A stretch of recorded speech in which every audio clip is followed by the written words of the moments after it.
morning, good afternoon, and good evening to everyone.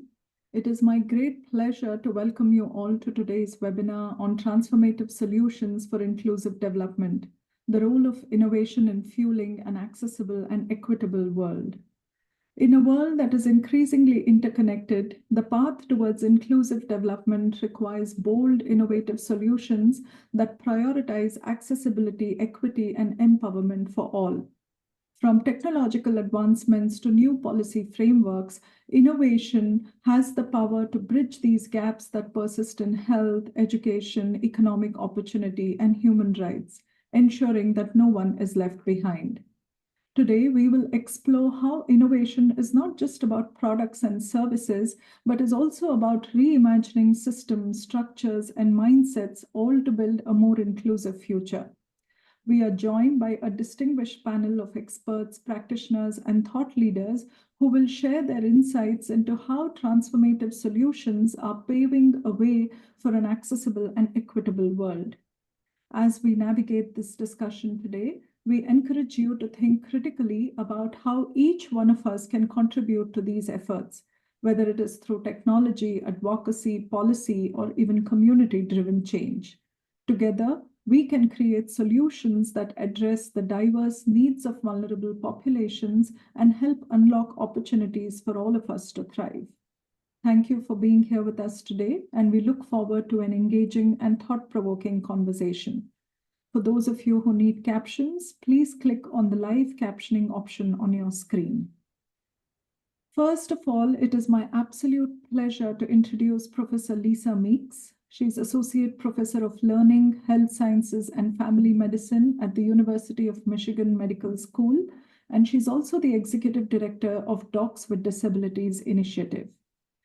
Dr. Meeks is an administrative leader and a researcher who's dedicated to advancing disability inclusion in medical education, training, and practice. Her research focuses on improving access to medical education for learners with disabilities, supporting medical student and resident well-being, and examining the career trajectories of physicians with disabilities. Her work has been widely recognized with publications in leading medical journals and media features. She has also led the AAMC Special Report on Disability Inclusion in Medical Education, and she currently serves as the co-PI of the 2024 Macy Catalyst Awards project on disability inclusion in graduate medical education. She is also an advisor to the ACGME Committee on Diversity, Equity, and Inclusion. I now invite Professor Meeks to deliver her keynote. Thank you so much. Good morning, everyone. Good afternoon, good evening, depending on where you are in the world. I'm so glad that you've joined us today. It is an honor to be with you on this International Day of Persons with Disabilities. Since 1992, this day has served as a powerful reminder to recognize the rights and dignities and the contributions of people with disabilities. For me and for Docs with Disabilities, we feel that today is a day to celebrate the incredible diversity across the globe and how disability and disability inclusion enriches all of us. The theme that we're working with today reminds us that building inclusive communities is not just a moral imperative. It is a catalyst for innovation, creativity, and societal progress. When we create environments where everyone can thrive, we unleash potential that transforms not only individual lives, but the world that we share. Imagine for a moment navigating a world that wasn't designed for you. Stairs without ramps or lifts, medical offices with inaccessible medical equipment, healthcare interactions without ASL interpreting, or education without captions. For many people, this is their daily reality, one that requires an extraordinary amount of resourcefulness and energy to navigate. Disability fosters innovation, not just because of the barriers that it poses, but because of the unique perspectives that disabled people bring. disability teaches us to recognize challenges as opportunities to adapt, to reimagine, and to recreate our spaces. Consider the origins of curb cuts.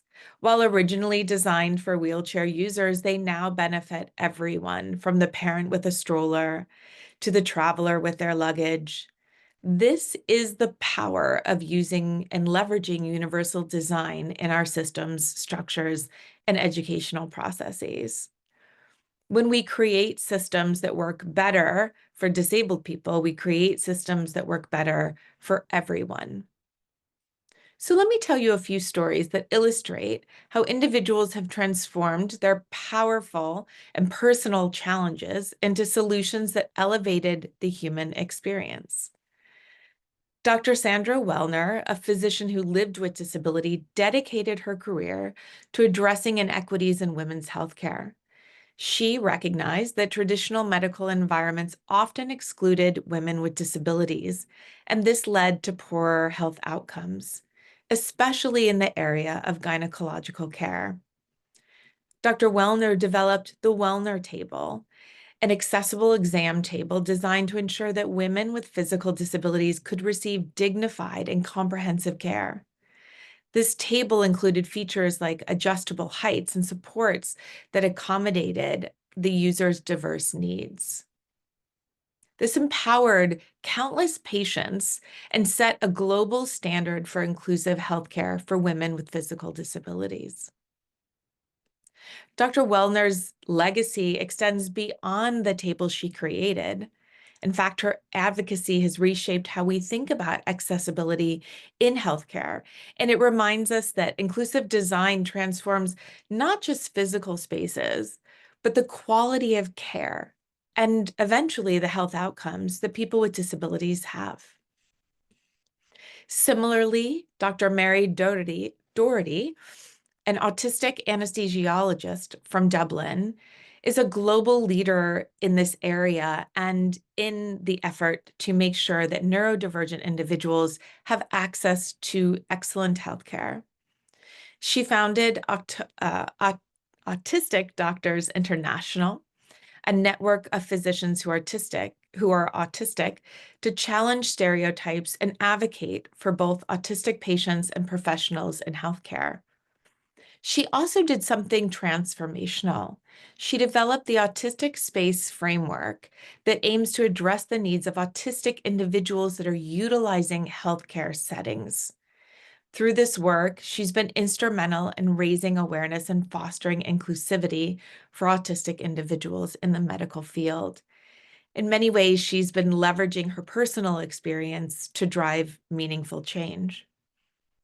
And a personal favorite of mine, I live in Cleveland, Ohio, is Dr. Toby Cosgrove, a renowned cardiac surgeon and former CEO of the Cleveland Clinic, who has dyslexia and who will say personally that he almost didn't make it through school and was surprised he made it to medical school. While his dyslexia presented many challenges in traditional educational settings, it also honed his spatial reasoning and his outside-the-box thinking. He's truly a fascinating individual, and his skills have proven critical and invaluable in medicine.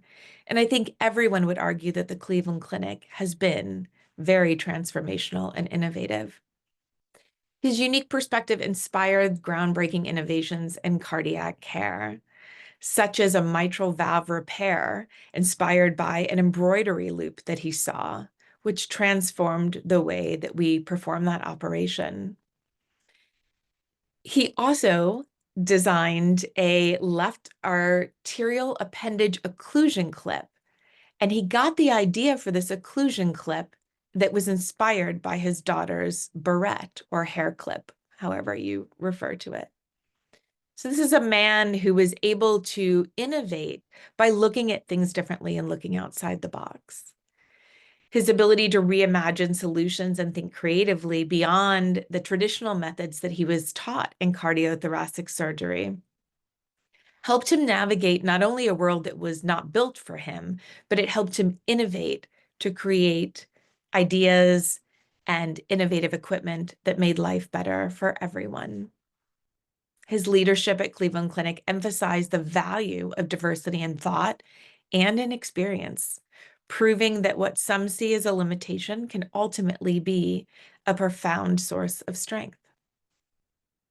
These three stories raise profound questions for me and for my team.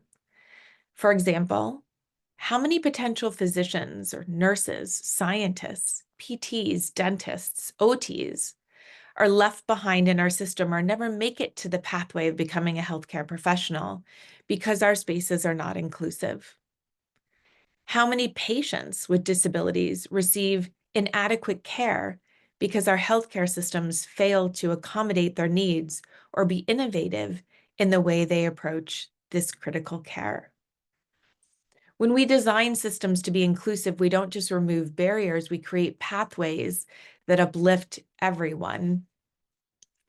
And designing these systems requires more than just one individual. I've given you the story of three people that are clearly brilliant in their own right, but it also takes institutions, leaders, communities that are willing to embrace ideas that might feel unfamiliar, even uncomfortable. Innovation requires a culture of openness, one that fosters curiosity, values diverse experiences, and provides space for new solutions to incubate and to thrive. The story of Dr. Molly Fasone and Dr. Christopher Conley demonstrate not only the power of individual determination, but also the critical role that institutions, organizations play in fostering innovation. Both of these physicians were former medical students at the University of Michigan, and they refused to let physical barriers define their ability to practice medicine. Collaborating with engineers, they developed adaptive tools, introducing a 3D printed cardiology stethoscope handle and a flexible equipment diagnostic device that allowed them to perform detailed physical examinations independently, despite the functional limitations of their hands and both being wheelchair users. This offered a new model for accessible medical tools, empowering not only them as providers, but the pathway for students that want to enter healthcare professions. But these innovations almost never had a chance to exist. In fact, I know personally that many medical schools denied admission to Fasone and Conley despite being excellent applicants. Some medical schools accepted them and then rescinded their applications once they met them, believing it would be too hard to accommodate their needs or that their disabilities were incompatible with the rigors of medicine. Perhaps it was the fear of the unknown or the discomfort with challenging the status quo. But regardless, these schools failed to imagine a future where innovation could flourish by creating opportunities for learners with disabilities. The University of Michigan, however, was different. It didn't just accept these students, it embraced their potential. Michigan provided the support and the resources and a culture, importantly, a culture that believed in the power of disability to inform medicine. This allowed Fasone and Conley to thrive. It recognized that creating an inclusive environment often requires questioning our outdated assumptions and rethinking what is possible. This kind of institutional courage, the willingness to take risks, disrupt the status quo, and invest in learners who challenge our traditional norms, is as critical as the innovations themselves. Without it, their adaptive tools and groundbreaking ideas may have never been realized. While their story is a powerful reminder that inclusion doesn't just happen, it also calls us to cultivate our organizations and to become bold enough to prioritize equity and innovation, over convenience and tradition. So what can we learn from these stories? Well, we know that disability drives innovation, but innovation must be guided by inclusion. It's not enough to design for accessibility. We must design with accessibility at the forefront. And importantly, we must center the voices and experiences of those with disabilities who have traditionally been excluded. So today, on this day that we celebrate, let's commit to telling the stories of those who've reimagined barriers as opportunities and uplift these individuals, the training spaces, and the institutions where innovation has occurred. Let's build pathways that enable every person to have access to their healthcare and educational needs. Let's create systems that don't just meet the needs of people with disabilities, but elevate the human experience for everyone. And let's create a world where people with disabilities can thrive. Together, I believe we can embrace innovation.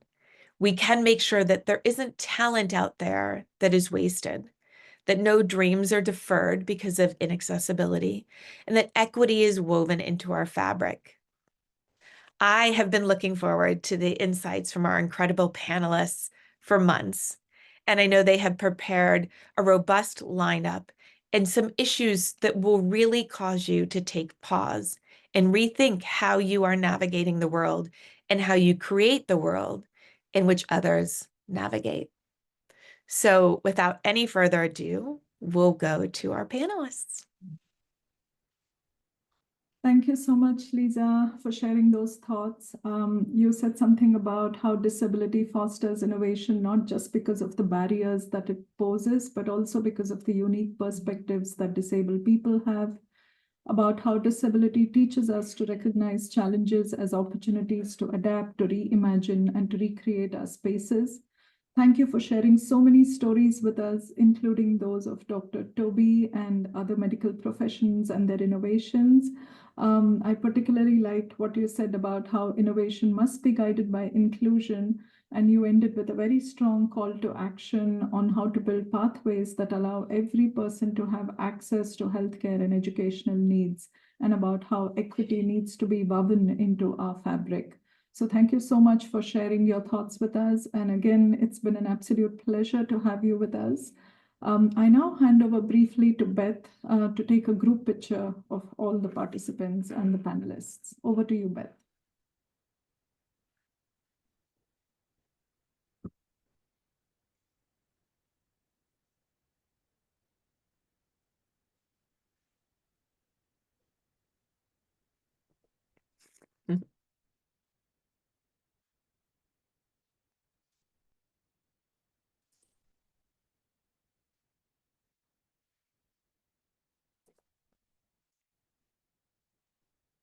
Okay, I've done that. We can keep going with the panel. Thanks, everyone. Thank you so much.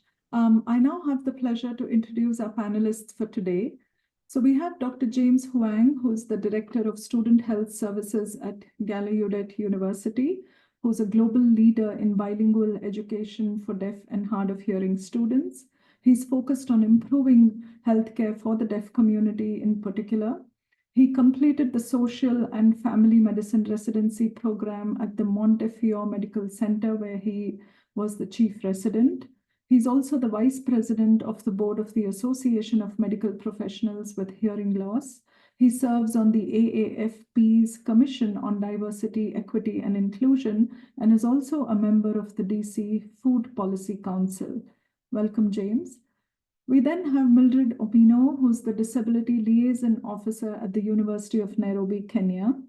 Drawing from her experiences as a woman with disability, she advocates for the sexual and reproductive health rights of girls and women with disabilities. She co-founded the Binti Sphere Society to mentor young women with disabilities and promote health equity, disability justice, and gender justice. She holds a master's in public administration from the University of Nairobi and also runs Equity Voice, which is a platform for disability and gender justice. Welcome, Mildred. And then we have Dr. Nonsi Mathe, who's a public health specialist, scientist, and healthcare entrepreneur whose research explores lifestyle factors and chronic disease risk. She has worked with diverse populations globally, including in the United Kingdom, Zimbabwe, South Africa, Kenya, and with Indigenous Canadians. She also focuses on healthcare interactions for autistic individuals and supports families with neurodiverse children. As the scientific director for the Physician Learning Program at the University of Alberta, she leads a team using data analytics to identify gaps and to develop evidence-based solutions in healthcare. Welcome, Nonsi. So today's panel, we have 3 questions for all of you. The first one is, how can we ensure that innovation is inclusive and reaches marginalized communities? What role do partnerships play in fostering inclusive innovation? And how can we measure the impact of innovative approaches on accessibility and equity? So I will hand it over to all 3 of you. We can start with James, and then Mildred can come in, and we can finally end with Nonsi. So over to you, James. Thank you so much. For the first question, how can we ensure that innovation is inclusive and reaches marginalized communities? So I think, the first point is that to ensure that it reaches marginalized communities, those people from the community should be included in those efforts. For example, a few months ago, I met with an organization that is working on building affordable housing for people who are deaf, hard of hearing, and who are deafblind. And so they were asking some questions because they were thinking about building a clinic. And they had mentioned they were going to bring some members from the deaf community to the meeting. I was like, oh, great. And then they were going to provide American Sign Language interpretation. But when we actually met, there weren't any people from the deaf community. And they had mentioned that for the ease of the meeting and efficiency of the meeting, they wanted to kind of first get some information just for themselves, and then maybe include at the next meeting, include people from the deaf community. And I think that highlights the power dynamic between people who are at the meeting, who are hearing, able-bodied, and those who have disability and not being invited to the meeting. And so really, while their intentions of building inclusive, affordable housing is great, it didn't really meet the mark in terms of including those people that are receiving the housing and who are impacted. So as we know, people with disability face higher economic inequities. For every dollar that a person without disability earns, a person with disability earns 66 cents on the dollar.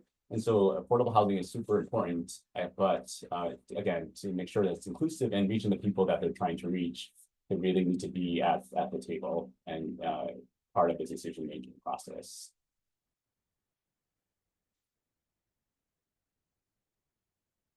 Thank you, James. Over to you, Mildred.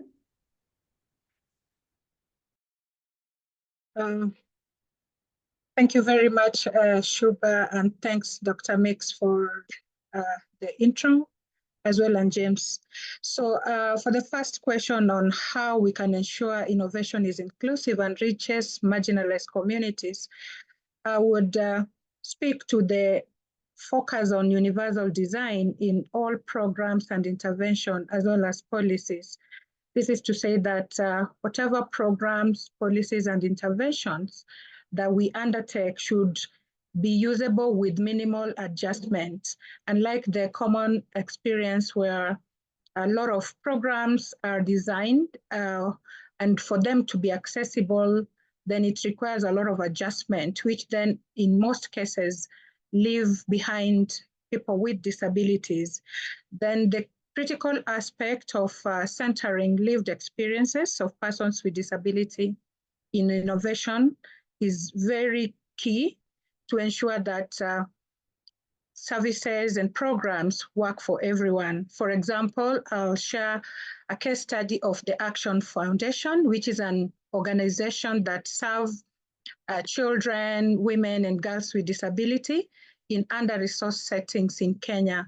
So for the longest time, this organization has been trying to transform the lives of children with disability by creating avenues for effective participation, majorly focusing on child health and development, and also education. So for these children who live in the informal settlements in Kenya, in big areas like Kibera, Mathare, it's very difficult to access healthcare and child therapy. And one critical thing that happens is that if interventions are not made at a tender age, it becomes extremely difficult to address them when people are advanced in age. So what this organization does is that it provides therapy for children in the heart of the slum areas without necessarily requiring these children to go to health centers, which are placed quite far from people who live in slum areas. But the most important innovation that they do is that they develop assistive technology that are customized in local context. For example, the therapy chairs, appropriate paper-based technology for learning materials for children with disability who often lack these critical services in learning. So for these children, getting learning materials and resources that are customized and made from local materials, it's very innovative to have them interact with learning, interact with therapy from a localized context and providing localized resources. Thank you so much, Mildred. Over to you, Nonsi. Thank you so much. I'd like to first acknowledge that I'm speaking to you all from Edmonton, Alberta, Canada. This is the traditional land, Treaty 6 land, which is the traditional lands of the Cree, Dene, Blackfoot, Sotos, Nakotosau, and Métis people of Canada. It is important for me to acknowledge where I am situated, as I believe we have a shared colonial legacy with the peoples of Indigenous peoples of Canada. And I embrace this history with the concept of Ubuntu, which is a philosophy from my language, which says, I am because you are. To the question, I believe to foster inclusivity, it is essential to embrace the principles of intersectionality, recognizing that the individuals do not experience marginalization or privilege in a single dimension. Instead, the identities are shaped by multiple factors such as race, gender, socioeconomic status, and other, and that the nuanced perspective is especially important when considering marginalized communities, as it highlights how layered oppressions and expressions of exclusion can compound one another. So, for example, the experience of an autistic individual from a racialized background is not the same as that of a non-racialized autistic individual. So intersectionality challenges us to understand how societal systems amplify inequities for individuals who exist at the crossroads of any form of marginalized identity. In the case of autism, for example, disparities in early diagnosis, access to services, and societal acceptance are often more pronounced for individuals from Black and Indigenous or newcomer communities due to cultural biases, systemic racism, and structural barriers. So when we approach innovation and inclusivity with an intersectional lens, we move beyond the one-size-fits-all. Instead, we have to create strategies that acknowledge and address the unique interwoven challenges faced by individuals. So for instance, designing spaces or services for autistic individuals should not only incorporate sensory and social needs, but also consider how it fosters things such as language barriers, economic constraints, and cultural differences shape their experiences. By taking an intersectional approach to the idea of inclusivity and innovation, you're not only addressing a singular need, but you're understanding and embracing the complexity of human identity general. And by so doing, we empower individuals to define their own aspirations rather than trying to fit into preconceived models, molds, and we work to co-create solutions that reflect the richness of their lives. So intersectionality reminds me in particular that inclusivity is not merely an ethical imperative, but a practical one, because to serve the whole community, we must consider the whole person. I'd like to go on with an example, but I think it fits better in our second question. So maybe I'll go back to James, and then as we talk about the role of partnerships, I can give an example there. Great, thank you. So for the next question, what role do partnerships play in fostering inclusive innovation? I think partnerships play an important key role and can save lives. For example, currently I'm in a certificate program at Gallaudet University in disability inclusive disaster risk reduction and emergency planning. Historically, disaster planning has not included people with disabilities. For example, in Japan, in Tohoku, there was an earthquake in 2011. And so there was an earthquake, and then after earthquakes, there sometimes can be a tsunami. Unfortunately, only the tsunami warnings were with like loud noises with the audio, so people who could hear the tsunami warnings. So unfortunately, due to the earthquakes and tsunamis, over 20,000 people lost their lives. But when you look closely at the number of people who are deaf compared to people who are hearing, it was double the rate of people who are deaf that died during that disaster. And there were 3 different categories that were identified in terms of how can we improve on this. One was information access.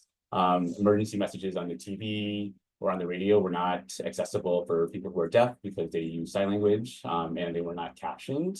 The deaf community really relies on communication visually, and so visual communication systems were not available during the disaster. So like things like texting on your phone wasn't working because cell phone towers were affected, and faxing were not reliable.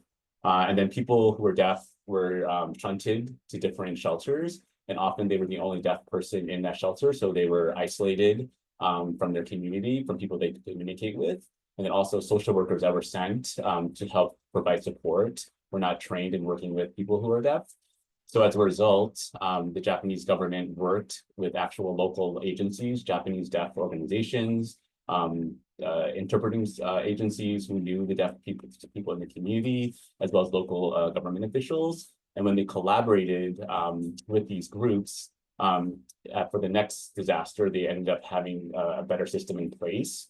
So for example, they had visual alerts that went along with the auditory alerts. And this not only benefits people who are deaf, as Dr. Meeks mentioned, any type of innovation or redesign of the system, it benefits the larger population. So people with hearing loss might not realize they have hearing loss, but it will also benefit from visual alerts. And then the people who were, immediately in the aftermath, people were shunted to their shelter, but then after a few days, they were able to organize and group all the deaf people into one shelter together, so they had better support and community. And so this helped to help with redesign of systems, not only just for deaf people, but for other people with other needs. So in terms of just the role of partnerships, it really does, and innovation, it really helps us take a step back and reimagine, as Dr. Meeks says, and try and think about how we can improve it for everybody.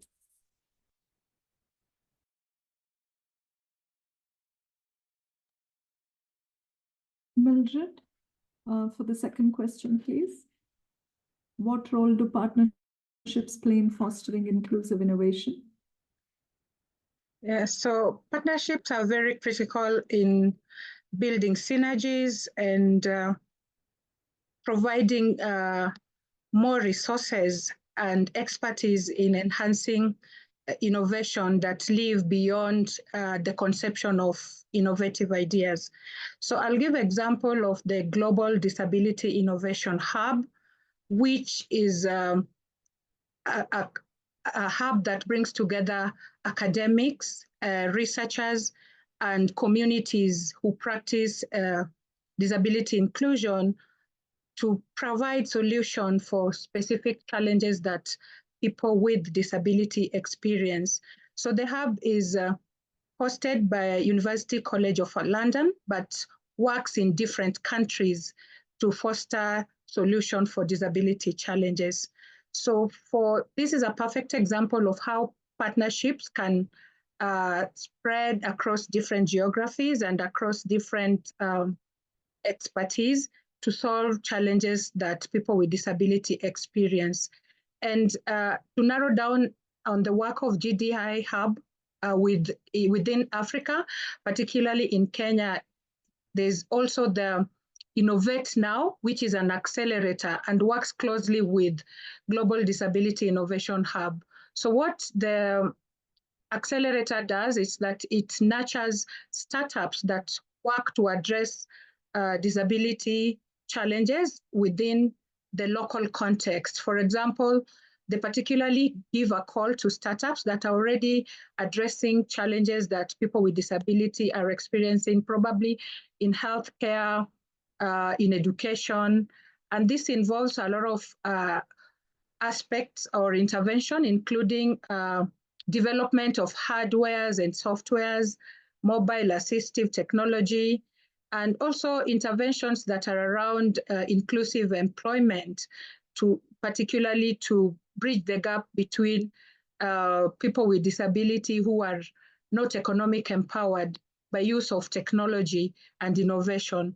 So for the last 4 years, the Innovate Now has been supporting these startups which work in different sectors, and some of them are in transport, some of them are in applications that probably could connect patients with doctors and could also provide students with opportunities to learn using assistive technology for many who would have otherwise dropped out of school because of lack of appropriate education technologies.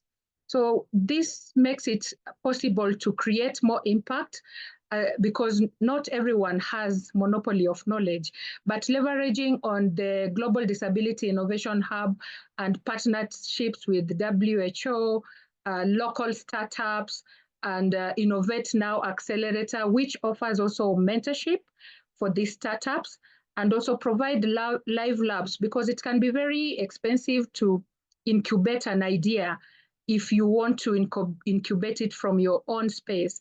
But then when these experts come in with different interventions and different support, it creates an ecosystem of innovators who work from different corners of the world, but all work towards a common goal of promoting more inclusive systems across different economic sectors, whether it's in health, education, transport, employment.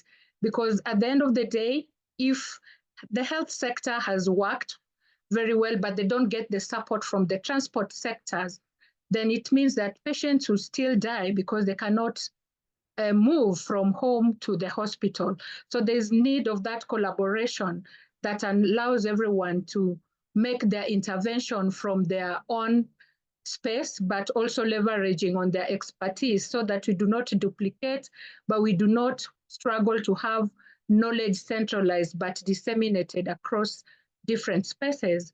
Then another aspect is also promoting research, because there's a lot that is happening, but this knowledge is scattered. So the Global Disability Innovation Hub also supports research for disability innovation, as well as providing training at both master's and PhD level on design, innovation, and disability inclusion.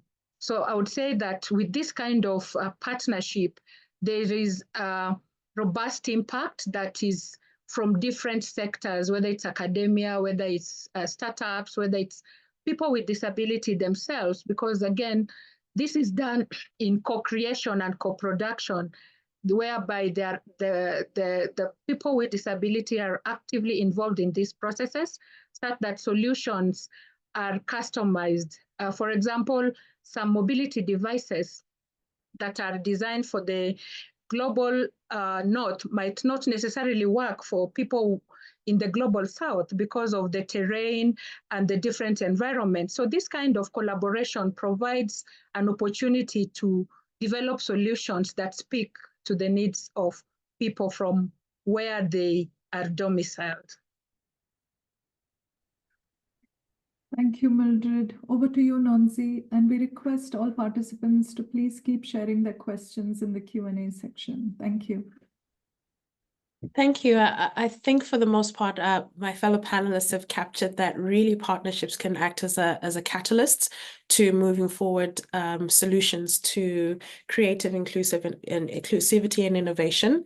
I see a lot of partnerships as bridges that bring together resources for people who may be facing particular barriers, but also not just solutions, but general ideas that may be a little bit out of the box. I'd like to give an example of a program here called the Housing for People with Exceptionalities. So this is a collaborative effort to support autistic adults to live individually. So most of the time what happens is as autistic individuals age, resources to support their independent living and otherwise diminish quite dramatically, such that you find that there's a sizable number of autistic adults getting to adulthood with limited resources and perhaps living on the intersection of housing insecurity, low income, low job prospects because of a lot of other things that may have happened upwards of becoming an adult. But there's still the innate desire to want to live independently and participate in society as any other person coming into adulthood would want to do. So the program, this Project Hope, which is a project for housing for people with exceptionalities, brought together three different sources: a community organization in the form of Autism Edmonton, which is generally an advocate here in Edmonton for autistic individuals, a social purpose business, Gateway Holistic Care Group, that focuses on supporting autistic adults and other people to live independently, and a supportive landlord. We call somebody a supportive landlord where they're open to making accommodations that would allow for a person to be able to live in a supportive housing environment. So this collaboration brought together these three invested parties to be able to support a group of autistic adults to live in a building in downtown Edmonton. How this came together is as a result of a conversation about the intersection of providing adequate housing in the context of not being able to access services because of the dwindling nature of how resources are available for autistic adults. So working together with these three, we were able to design a model that allowed for autistic adults to have their care services embedded into their rental amount, and get just about the right level of care and support for that individual as they live in the supportive building. The supportive landlord was also open to adding things to the building that would allow for a more inclusive environment. So for instance, social spaces that would allow people to go and meet and interact and engage and reduce the loneliness and isolation that can come with being an adult living with disability. We also were able to understand from the community organization how they would act as an advocate and an independent adjudicator between the landlords, the healthcare organization, and other who were supporting these autistic individuals. The social purpose business as a healthcare business was able to create what is called a light supports model. In the light supports model, it sees a worker come and ensure or support the adult to be able to meet their goals of independent living. These goals vary quite dramatically. For one person, it may be being able to set up their home in a way that makes them feel comfortable, whatever comfort means. This is all the way from knowing how to purchase curtains and put them up in a way that makes you comfortable, or actually figuring out how to map out the environment around you so you can safely go and buy groceries. Or for another person, the goal was learning how to cook or getting up and going to work on time. So because of those diverse goals, the social purpose business was able to support these individuals in a light support models that see the worker visit once a week and support that person in reaching their goals for independent living. I believe that this partnership between these three organizations has really acted as a catalyst, but also as an example for creativity around supporting autistic individuals to live independently. It isn't a classic model in terms of there's a sort of a not-for-profit or solution to how people are supported, but it allows for different ideas to come forward in that pathway. As we move forward with the support of the people living in this particular building, it has opened up other partnerships. So, for instance, partnerships from rental subsidy organizations who want to continue to support the individuals living in the building, and also thinking about, well, now that the housing is I want to say taken care of, what is the next step in terms of the other desires that people may have, education, vocational, etc. So I feel that the partnerships, when they're fostering inclusivity, are able to build on different foundations, bringing resources together, channeling resources, and making sure they're diverse perspectives from different groups, but ultimately centering the individual in terms of building a solution that makes sense for them. Thank you. Thank you so much, Nonsi. The final question was, how can we actually measure the impact of innovative approaches on accessibility and equity? And this also kind of ties up with a question from Alison, who has asked you if you have ever measured systematically outcomes and methodologies of social impact in your projects. So back to you, James. Thank you. Thank you. So I'm going to take a viewpoint from the healthcare and the deaf community. So in terms of innovation, over the past 10 years or so, there's been this innovation of using what we call video remote interpreting. So basically, it's when you utilize when a deaf patient comes to the doctor's office or to the hospital, and instead of having an in-person American Sign Language interpreter, the healthcare team will use either a tablet or a TV to communicate with the deaf person, because then they're able to call an interpreter on the video phone, and then the video interpreter interprets the conversation with the deaf person in the office. And so this is an innovative approach to address sometimes the issues around accessibility and communication access. However, most of the time when BRI is implemented, we are not asking the deaf patients how they enjoyed that experience. Did they like that experience? What were their thoughts on it? We don't really gather feedback on their overall user experience with that innovation. And so that's in terms of the first thing that we can do is, when we try to innovate or implement something new, is to gather feedback from the users or the lived experiences of the people that were receiving the innovation. And so what we find is that there was a research study that was done by a colleague of mine here at the Center for Deaf Health Equity, Dr. Shubha, and she interviewed patients on their experiences with VRI, so video remote interpreting, and ASL interpreters, like having a live person there. And she found that the majority of deaf patients did not like using VRI. Unfortunately, many health systems, clinics and hospitals opt for VRI because it tends to be cheaper than having a non-person interpreter come on site to interpret. But unfortunately, VRI is not great for many different reasons. So even though VRI is great and innovative, it relies on internet, which can come in and out. And so if you can imagine, as a deaf user, if the person that's signing keeps pausing, it's really hard, and it becomes very frustrating to see, to understand what's being communicated.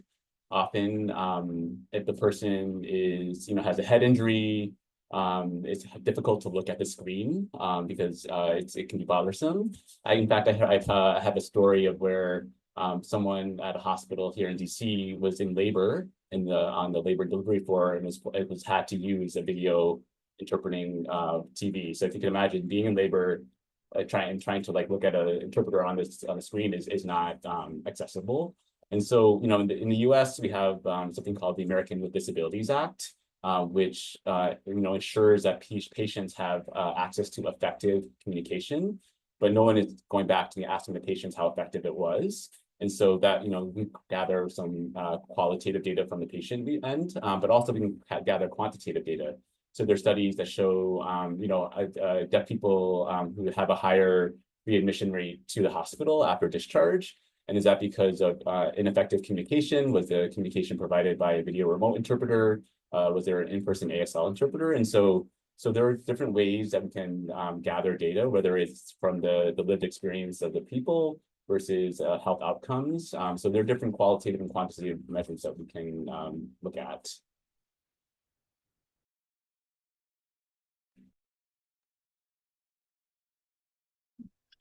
Mildred, Yes. do you want to share your views? Yeah. Thank you, James. So in terms of measuring impact, I think the first thing is to be sure that at the point of designing this project, there are disability-specific indicators, because if the indicators are lacking, then there would be nothing to measure after implementation.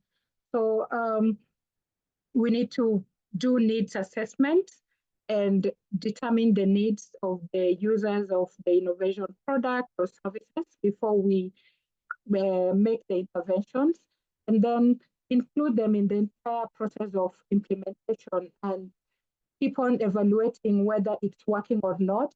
And it's okay to change strategies midway if the strategies that we had thought in ahead of time do not give results that we expect in terms of the innovations that we use.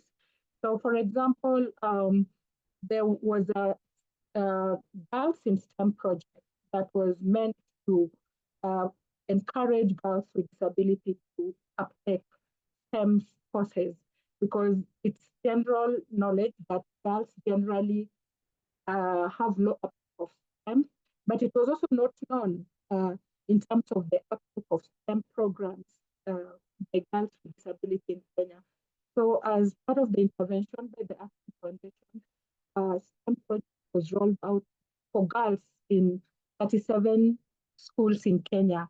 And the learnings were that actually areas that were focused on were Scratch, Mickey, mobile applications, and robotics. So for these girls who had different disabilities, including visual, hearing, and physical, and of course developmental disabilities, it was discovered that girls can be at the center of innovation. So with the STEM competitions and boot camps, girls with disabilities were able to innovate. But it was also noted that different disabilities were attracted to different innovation and application. For example, for deaf girls, they were more interested in Scratch, and girls with visual disabilities were more interested also in robotics. So if needs assessments are conducted and people with disability are at the center of innovation, then it's possible to measure impact, and of course working with the learnings that have been learned throughout the entire process. So in this process, it's difficult to also have data, which in most cases is lacking, and then with lack of data, it becomes very difficult to measure impact. So the entire project requires proper indicator with a well-spelled out, but also continuous learning and evaluation to measure impact. And some of the things that we discovered also is that with time there was a lot of support groups and peer learning and mentorship in schools, where teachers also were amazed at what they discovered that girls could do with support from potential partners, but also allowing them to be at the center of innovation, since they were able to innovate during the competition. Thank you so much, Mildred. Over to you, Nonsi. So from the perspective of the physician learning program and how we actually measure impact in different programs, there's an entire approach that we take to starting from understanding the problem to measuring impact. Typically, we use different metrics and also different strategies, quantitative and qualitative metrics. But we start with the point of ensuring that we truly do understand the problem. And that could be utilizing data to see the magnitude of the problem and also understand the size of a problem. from understanding the size of the problem, we can also identify who's truly involved within that particular problem space. Once we understand who is involved in that problem space, we could use other methodologies such as human-centered design or cognitive task analysis to ensure that we're truly capturing from the perspective of that user what exactly they understand the problem space or the solution or innovation to be. Once we're able to have the perspective of those people, it is important then that we are able to evaluate that the solution that was created was truly from the perspective of the individuals who we first of all understood the problem with. And so there are very different ways in which ultimately the evaluation of the impact of a solution is made, but it starts by the beginning of understanding where the problem is. I'd like to give an example of a project that we're currently undertaking. And this problem seeks to understand healthcare utilization amongst people diagnosed with autism in the province of Alberta. The starting point of the problem is that there's approximately, there can be a bit of a delayed time in which somebody can go from referral to the hospital to get a diagnosis to actually receiving a diagnosis for autism. And it's wanting to understand how exactly that impacts that person's ability to use for healthcare utilization. So we took several approaches, starting off with understanding the problem space by just pulling out the data, of looking using secondary administrative healthcare data that are available in Alberta to understand how much of a problem this truly is and who are the individuals involved in the problem, apart from the autistic individuals themselves, but also other key members, key stakeholders, so the physicians who may be associated with this particular problem space, the organizations, the healthcare departments that may be involved. And from there, we're able to then work with those individuals to then create a solution to understanding what is the impact of delayed diagnosis on healthcare utilizations for these different groups of people. From there, it makes it easier to innovate in terms of what is the real solution here. Is the solution sending out a policy information to the government? Is the solution increasing understanding in certain sectors? For instance, as I mentioned earlier, that Black, Brown, and Indigenous communities might have a different relationship with healthcare utilization, and therefore their experience of that delayed diagnosis may enhance or exaggerate the effect of the delayed diagnosis on their particular circumstance. So how do we approach that community? So by being able to take an approach that takes us from understanding to impact and evaluation, it ensures that we are actually using the right methodologies and we are actually getting to the right solutions and we're talking to the correct people about the solutions. So that would be an example of how I think we are touching the different areas for evaluation on approaches in equity. Thank you.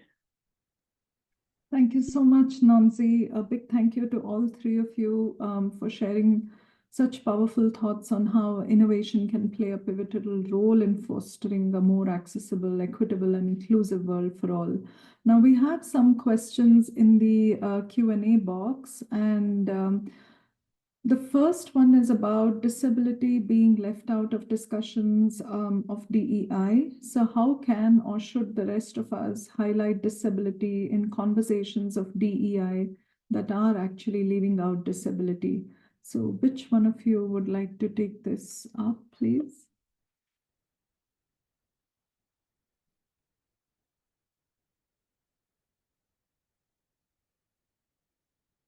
James? Sure, I can start off. So in terms of highlighting disability in DEI conversations, I would take a step back and kind of see how your organization or your institution is designed for people with disabilities. So what are the policies in place, coming from a healthcare perspective? What are the accessibility of the patient rooms? Like how in tune or aligned are the policies of your organization? And then that would be a way to kind of say, hey, I see that these rooms are not accessible. How can we make, and then that can help kind of elevate the conversation and kind of, give real world examples of how to make places accessible for everybody. So that might be a way to weave that into the conversation. You know, and also, you know, how in terms of like hiring practices, like you don't want the person, you know, the person with disabilities to be like shoulder the burden of being the advocate for people with disabilities. So you have to be careful of that dynamic. And so, but again, like how inclusive is the hiring process? Are they offering accommodations for people who are they, is that information readily available on the website? How accessible is your website to people with low vision? So there's a lot of different avenues in terms of making sure that everything from like your market, you know, the social media to the website to the structural institutions that you're placed at is how accessible are those things. Thanks, James. Mildred, Nonsi, Lisa, do you have any other thoughts for this question? Otherwise, we can move on to the next one. Just a quick comment on that. Sometimes it can be challenging for people to highlight the conversation in disability if maybe you don't have direct experience of disability. So I understand that perhaps people may have the perspective of, I don't want to speak on behalf of, and I think that is fair enough. So a general social awareness of differences and how somebody else may be experiencing a particular situation is important to, if we increase our general social awareness. I know, for instance, within the area of neurodiversity and autism, it's important for people to understand that there's a diversity of ways in which people experience the world if they have a neurodivergent status. It isn't automatically that one person is experiencing it this way, therefore the next person with the same condition will. So raising one's own awareness and knowledge of disability can actually allow you to see where, in fact, you can be an advocate or an ally to people in the disabled community. And I think from my perspective, that's where it starts. It starts with generally raising one's own awareness of disability issues. Thanks, Nonsi and James. The next question is, are there any supportive organizations that provide aid and resources for health professionals who stutter and work in developing countries? And I was going to answer that. I am actually going to type out an answer as well for the person who asked it. I appreciate the question. I don't know about any organizations that work in developing countries. And while Docs with Disabilities doesn't work specifically on any particular disability, we work with physicians with all disabilities. We have only a few physicians that have stutters and have worked with us in different ways, sharing their stories, being part of panels. But I'm going to send you links to those panels and those stories. I also found a few other podcasts that are doing interviews of physicians with stutter or who stutter, and I'm happy to share those.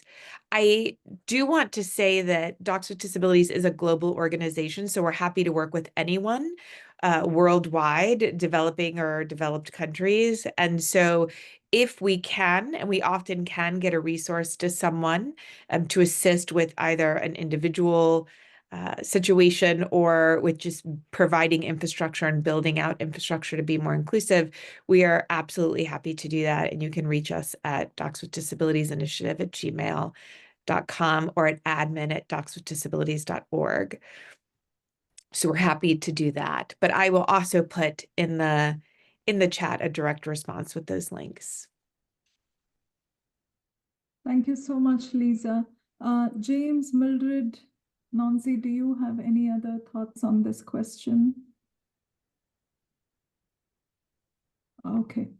So I would say, like, in Kenya, there is an association of people who stutter, but whether they are working with healthcare professionals is something that we may want to double check. But yes, there exists that organization that brings together people who stutter and they advocate around several issues. So if that connection would help, I'm also happy to share. Thank you, Mildred. We have a question from Kyle.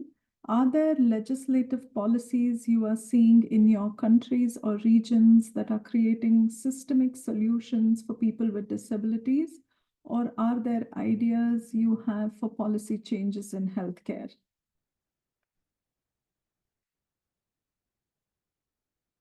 Anyone?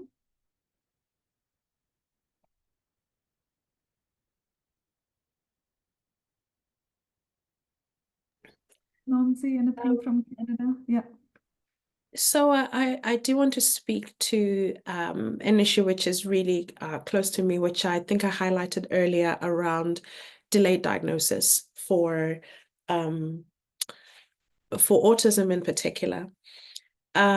So one of the ways that we're seeking to reflect this back, and I don't know if this is necessarily a policy or legislative thing, but I think as a researcher and a scientist, sometimes it's important to be able to avail the information so people understand the true impact of lack of action on a policy front, for example. So here in Alberta and in other parts of the world, I know delayed diagnosis is a really big issue.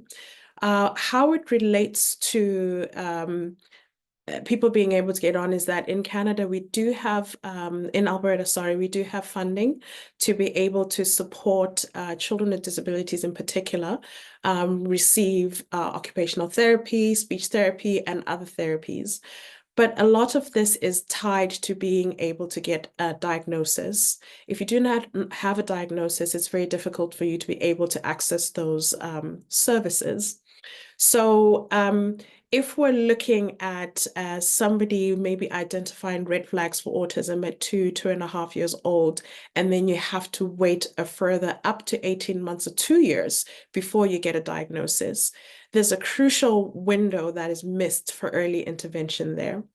That's very, very important. That intervention period below 5 years old is important for a lot of people to have the right resources and the right support services in order for people to learn how to support their children, support their families or otherwise. So what I believe is my role, especially in terms of reflecting back to the policy makers, is the impact of having to wait 2 years to receive a diagnosis on the families, on societies as a whole, and what it means going forward for that young person who's then getting a diagnosis later on in life at sort of 5 years old. And that's in a almost best case scenario. Because there are some situations where, again, in traditionally marginalized communities, people are not coming forward to say we're seeing some problems here, and there's a whole myriad of reasons for why people will not be coming forward. So perhaps they're coming forward when their young person is 5 years old, and at that point, the wait time is even longer. It can be up to 2 to 3 years. So you're seeing, children getting a diagnosis at 7 or 8 years old, and at that point, again, you've missed a crucial intervention window and early intervention windows. What does that mean for that young person when they go into school and there hasn't been supports from earlier on in life? What does it mean as they continue on in terms of educational attainment and ultimately being able to get into workforce or get on with life later? So in using the resources that we have in terms of data, writing and sharing, it's important that we share this information back to policymakers. I spoke earlier about the approach that we take, that we're not only sharing data, but we're sharing stories and lived experiences of what it means to not have a diagnosis for a young child, what it means for a lot of women who then have to stay home and not go back into the workforce because they're caring for a loved one who may have a disability because there is no diagnosis. So the impact is broad. By sharing and ensuring that the policymakers are aware of that impact beyond just the numbers, I think that's a crucial first step in hopefully affecting change ultimately when it comes to legislation. Thank you. Thank you, Nonsi. Such a great example. The last question we have is from Salima. She asks, what approaches can be used to evaluate the health systems and policies to evaluate their inclusive nature for the hard of hearing and blind? James, can I pass this one to you? Sure. I think I'll speak first to the people who are blind or who have low vision. So I think approaches that you can use to evaluate the health system and policies would be how accessible are things to people with visual impairment. So do you have materials in Braille? And then also, what are your policies around animal service dogs? So I think there are different ways to look at how different policies include people with low vision, and then also consulting with people who are blind or have low vision. And then again, going back to kind of like accessibility of websites. Are you including image descriptions on different social media posts? So there's a variety of ways that to look at how you're providing services. In terms of hard of hearing, during the pandemic, I think a lot more people realized how much hearing loss they did have, because masks really muffled or decreased the volume of the sound of people's voices. And so there are different, one small thing that you could include in having a clear mask. Instead of having a regular like surgical mask or N95, you could have clear masks that help people, who might be hard of hearing and they might rely on lip reading. Having a clear mask available for people who are hard of hearing. And then again, are there different ways to identify people who might have hearing loss? A lot of people aren't themselves aware of it. And so, at a certain age, are you systemically screening people for hearing loss? Adults older than 65, more than about a third have some type of hearing loss. And so again, I think approaching people from these communities, as well as like looking internally at different policies and kind of seeing how inclusive they are. Thank you, James. And as we come to the end of the panel today, there is one last question for each one of you. A brief response will be very nice. So in a society which prioritizes efficiency and productivity, how do you think that we can shift the perspective to align with the principles of inclusive development? So maybe we can start with you, Mildred, and then I'll move around to the others. Thank you. Yeah. Thanks, Shubha. So for me, it's very critical to have a multi-stakeholder approach and multidisciplinary approach to drive inclusion, because if it is left to one stakeholder or one discipline, then often we miss the point. And this also means we need to reflect on indigenous knowledge, the cultural values and traditions in terms of what is morally correct and what is ethically correct. So for us to drive inclusion, the same applies also to policies. So many times what I see is that there are policies that are designed to work in isolation, which often end up being unsuccessful. So for policies and legislations, they must all work towards the same direction. For example, our laws still are colonial in a way. We still have laws that refer to people as imbecile or people who are insane, for example. Then that in itself is a barrier to policy intervention.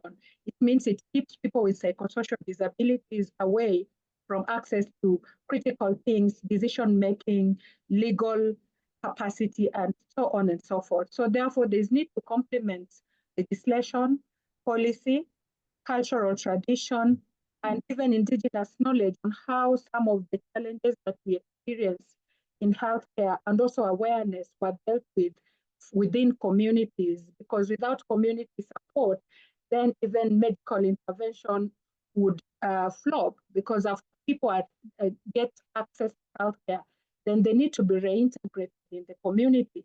So if the community is not ready to support, then it means the work of the healthcare workers is in vain. So therefore, we have to build a system that allows support from different stakeholders to drive meaningful and sustainable inclusion.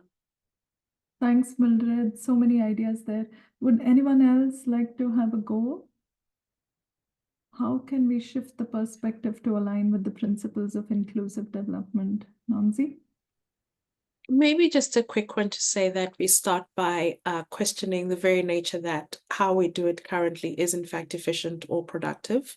If it leaves out a large part of society and the population, I'll leave it at that. Thank you. James? Oh. Yes, sorry, Lisa, go on. That's okay. I was just going to say, I love that. I think the efficiency argument is a myth. I think that we're terribly inefficient. And I think that, in just one example of healthcare utilization and healthcare costs, for example, if we were able to improve healthcare delivery by having healthcare be informed by the people who are impacted the most, we could actually become even more efficient, which would reduce overall healthcare costs. And that's not just the cost for healthcare delivery itself, but the cost to the nation at hand. So for Nonsi, it's Canada. For me, it's the US. But the devastating cost that we are paying every day and for healthcare that is inefficient and for continued poor health outcomes for disabled people who then have to become repetitive consumers of healthcare in ways that are totally inefficient. So I think the idea that efficiency, and I understand what the person asking the question is asking, because that's the argument I think probably all of us get all the time, is we don't want disabled people because it will cost money, they will drag the system, it will be less efficient. And the reality is, I think we need to kind of disentangle that argument. And maybe one of the things that could come out of this panel is a list of talking points about why the efficiency model is a myth, and how we actually, if you want to talk business, which I love doing, inclusivity and innovation are far better business models for those that are worried about, making money and having resources. So Thank you, Lisa. That was so spot on. James, any final thoughts? Yeah, I thanks to everyone for their thoughts. I mean, they're not mutually exclusive, right? So efficiency, productivity, inclusive development can all be together, and creating an equitable world for everybody. Yeah. Thank you so much. So I think with that, we can come to the end of this panel today. We've had a very powerful conversation, from exciting examples of technological advancements to the pressing challenges that still face marginalized communities. But we can see clearly that transformative solutions are not just possible, but are really essential to ensure that no one is actually left behind. So as we close today's session, we encourage each of you who have been part of this webinar to take the insights you have gained and to try and apply them in your respective fields, whether you're working in technology, healthcare, education, or policy. The future is one where inclusion and innovation will go hand in hand. So advocating for accessible practices, supporting inclusive design in your organizations, but very importantly, to listen to and center the voices of people with disabilities in every step of the process is key. So let's make 2025 a year of action where transformative solutions could truly shape an accessible and equitable world for all of us. Thank you once again to all our panelists, particularly to Professor Meeks, to Mildred, Nonsi, and James for being part of this excellent webinar. We look forward to seeing how the participants and each one of us can contribute to this important work. Thank you so much. Goodbye.